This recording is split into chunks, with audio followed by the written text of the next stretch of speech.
SIR এর প্রথম ধাপ শেষ হওয়ার পর রাজ্যে বাদ পড়েছে প্রায় ৫৮ লক্ষ ভোটারের নাম। এই তালিকায় সংশোধনের প্রক্রিয়ায় ইতিমধ্যেই শুরু হয়েছে শুনানি। লক্ষ লক্ষ ভোটারকে নথিপত্র সহ শুনানিতে হাজির হতে হচ্ছে এবং নানা প্রশ্নের মুখোমুখি হতে হচ্ছে তাদের। এই তালিকায় যেমন সাধারণ মানুষ রয়েছে, তেমনি রাজ্যের বহু নেতা মন্ত্রী, প্রাক্তন মন্ত্রী এবং তাদের পরিবারের সদস্যদের নামও রয়েছে। এই পরিস্থিতির মধ্যেই ওবিসি সার্টিফিকেট সংক্রান্ত একটি গুরুত্বপূর্ণ নির্দেশ জারি করল নির্বাচন কমিশন। কমিশনের স্পষ্ট নির্দেশ, কলকাতা হাইকোর্টের আদেশে বাতিল হওয়া কোনো ওবিসি সার্টিফিকেট এসআইআর এর কাজে ব্যবহার করা যাবে না। বুধবার এই নির্দেশিকা জারি করল কমিশন।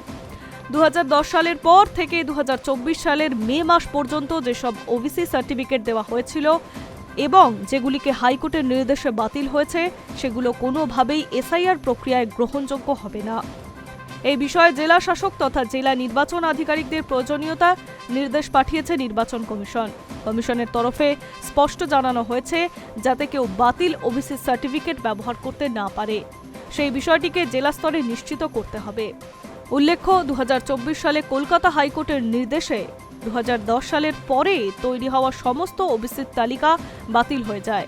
এর ফলে প্রায় 12 লক্ষ ওবিসির সার্টিফিকেট বাতিল হয়।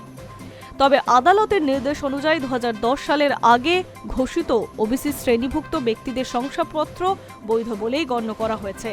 কলকাতা হাইকোর্টের বিচারপতি তপব্রত চক্রবর্তী এবং বিচারপতি রাজশেখর মান্থার ডিভিশন বেঞ্চ এই সংক্রান্ত নির্দেশ দিয়েছে।